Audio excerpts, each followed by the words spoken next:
If you are trying to discover the purpose of your life, God has given you His Word through the Bible to help you do that. To find God's will for your life, you need to rid yourself of the things that hinder you from fulfilling it. Here are 7 mistakes that Christians make when trying to discover God's plan for their lives. 1. Not asking God to reveal His will. Have you ever been in a situation where you wondered if God was trying to tell you something, but you were too afraid to ask Him? Have you had one of those thoughts that you pushed to the back of your mind and hoped would disappear? Please don't make that mistake. God is always willing to help you, and you need to ask for His guidance. But here's the catch. You have to ask and then trust. How often do we find ourselves at crossroads, internally debating which path to choose, without turning to the most reliable source of guidance? In moments of indecision and uncertainty, it is crucial to remember that we are not alone. The first step may seem the hardest, simply asking God to reveal His will. Lewis says, God will not leave us without guidance. We are very willing to listen, however, we are often very reluctant to obey. The act of asking is an invitation to a deeper and more confident relationship with God, where true guidance is revealed, strengthening our faith. In Proverbs 3, we are advised, trust in the Lord with all your heart and lean not on your own understanding. In all your ways submit to Him, and He will make your path straight. Trust fully, and He will guide us. So do not let fear or hesitation prevent you from asking the most important question. Lord, what is your will for my life? Ask that question, and you will open the doors to a new destiny, where every step is guided by God's sure hand. Remember, the key is in asking, and most crucially, in trusting the answer. It is a pilgrimage toward a closer and more confident relationship with the Creator. 2. Not giving God time to answer. When you ask God to reveal His will, it may not happen immediately. It may take years or even decades for His promises to be fulfilled. In our quest for God's will, we often expect quick and clear answers. But God's timing is not our timing. Patience is indeed an essential component of faith. Waiting for God's guidance is an exercise in trust and submission, a reminder that we are not in control. But there is a greater and more perfect plan being woven, even if we don't see it. Lewis, in exploring the nature of time and divine patience, wrote, "The future is something which everyone reaches at the rate of 60 minutes an hour, whatever he does, whoever he is. Each moment is a piece of the great mosaic of our life, carefully placed by God, with a purpose that we often only understand later." The example of Abraham is one of the most powerful about waiting on the Lord. In Genesis 17, when God promises a son to Abraham, already at 99, and to Sarah, barren at 90, the promise seems beyond belief. However, this decade-long wait for the fulfillment of God's promise, culminating in the birth of Isaac, reinforces the message that God is faithful and fulfills His promises, but in His own time. But the Lord is faithful, and He will strengthen you and protect you from the evil one. 2 Thessalonians 3:3. So as you wait for God's answers, remember that waiting is not an empty space to be filled with anxiety. It is a space to be filled with preparation and growth. God is working, even if we don't see the fruits immediately. 3. They listen to other voices instead of God. In a world filled with noise and incessant voices, finding God's voice can seem like a Herculean task. The opinions of others, social demands, and even our own expectations can drown out the gentle whisper with which God often speaks to our hearts. It is crucial, then, to learn to distinguish these voices and focus on the one that truly guides and brings peace. You know that phrase, "Sticks and stones may break my bones, but words can never hurt me"? It's not true. Words hurt, and if you pay attention to what you're saying, you'll realize you're actually hurting yourself. In today's world, people are surrounded by many voices.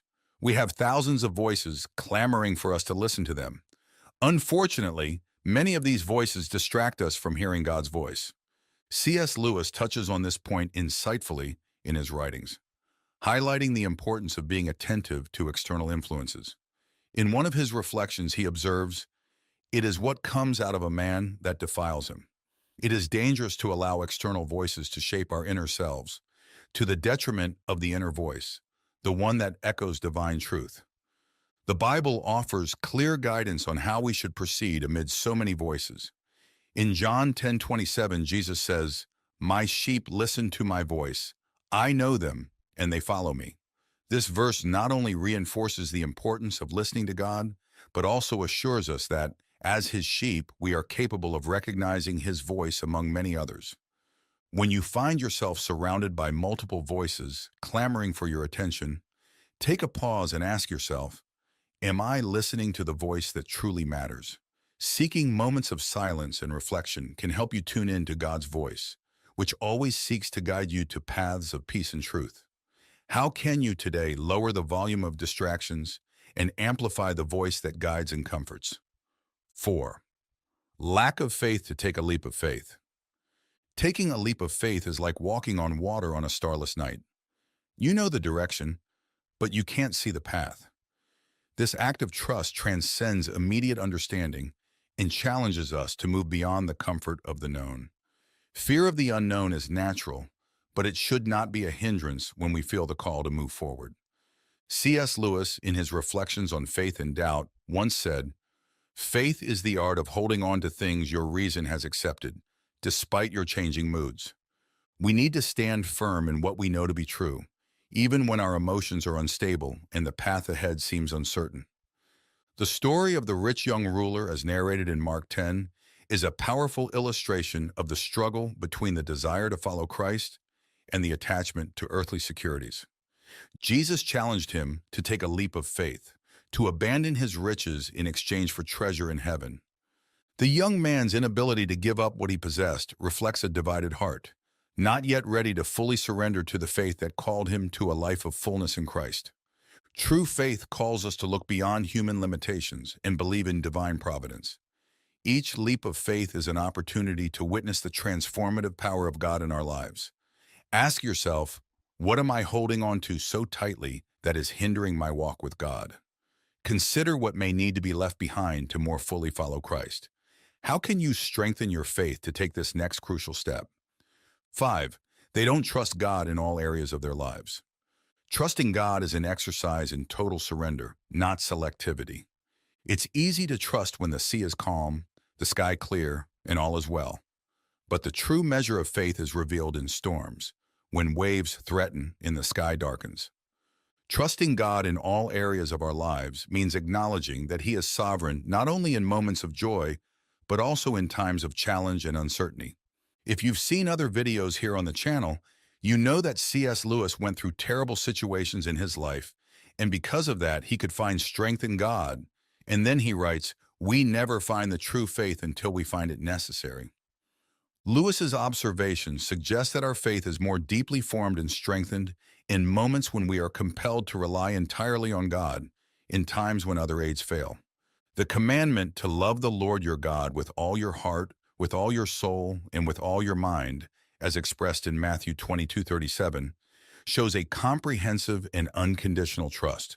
This comprehensive love and trust are fundamental to a faith that permeates every aspect of life, not just the areas where we feel comfortable or secure. 6. They refuse to follow Jesus because they don't think it will benefit them. Following Jesus is a choice that goes beyond the calculation of immediate gains and losses. Often, the journey with Christ is seen through the lens of personal sacrifice and renunciations, but it is essential to realize that true freedom and fulfillment lie in aligning our lives with His. Finding Jesus is discovering the freedom to live not only for oneself, but for a greater and more transformative purpose. C.S. Lewis, in his work Mere Christianity, speaks about the paradoxical nature of following Jesus. Lose your life and you will save it. Lewis reminds us that while it may seem like we are giving up a lot to follow Christ, in reality, we are gaining much more in depth, purpose, and true joy.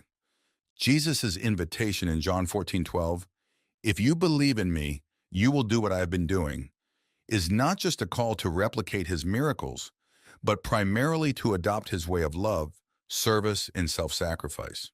This reveals an invitation to personal transformation and collective impact, indicating that our greatest fulfillment comes not from following our own plans, but from aligning ourselves with His. So if you find yourself hesitant to follow Jesus for fear of losing your own way, Consider the invitation to a life of broader significance. Following Jesus is not a limitation, but the expansion of our truest possibilities. How can you today let go of your reservations and embrace the freedom that comes from living according to Christ's teachings? Remember, in Christ, we find not only a guide, but also the path to true freedom and fulfillment. 7. They don't share their struggles with others. The journey to understand God's will is often marked by struggles and uncertainties. The pressure to maintain a facade of perfection can be overwhelming, but it's crucial to remember that true strength is found in vulnerability. Sharing our struggles is not a sign of weakness, but a courageous step towards healing and growth. By opening our hearts, we discover that our battles are universal and that mutual support is essential. C.S. Lewis, in his letters, often encouraged his readers to share their difficulties with others. He believed that friendship is born at the moment when one person says to another, "What? You too? I thought I was the only one." This quote from Lewis underscores the importance of supportive communities where we can freely express ourselves and receive the encouragement needed to face our challenges. The Bible is filled with examples of figures who shared their struggles. In Galatians 6:2, Paul instructs, "Carry each other's burdens, and in this way you will fulfill the law of Christ." This verse not only calls us to share our hardships, but also to support one another, fulfilling the commandment of brotherly love. It's time to break down the barriers of isolation and open up about your struggles. In doing so, you not only lighten your own load, but also allow others to find courage in your honesty. How can you begin to share your struggles constructively today? Remember, in each sharing, there is an opportunity to strengthen not only yourself, but also the community around you. As we reflect on the 7 mistakes Christians make when trying to discover God's plan for their lives, we are reminded that our faith journey is filled with lessons and opportunities to grow closer to God. Each of these mistakes points to a fundamental truth: our need to develop a deep and confident relationship with the Creator. From openly asking for His will to the courage to share our struggles with others, every step we take toward a more authentic and dependent faith brings us closer to the heart of God. The journey to discover God's plan for our lives is not made of immediate answers or easy paths, but of a continuous commitment to seek, trust, and obey the Lord in all circumstances. Therefore, I encourage you to reflect on these mistakes not as failures, but as reminders to realign our hearts and minds with God. May this video serve as an invitation for you to examine your own life of faith. Recognize where you may be hesitant to fully surrender, and take conscious steps to strengthen your relationship with God. Remember, the path to understanding divine will is a journey of constant dialogue with God, learning in His Word, and communion with the community of faith. May each step you take be guided by the light of God's truth and the comfort of His eternal love. May you find courage, wisdom, and strength in the certainty that even in moments of doubt and challenge, God is with you, guiding every step of the way, every step of the way, every step.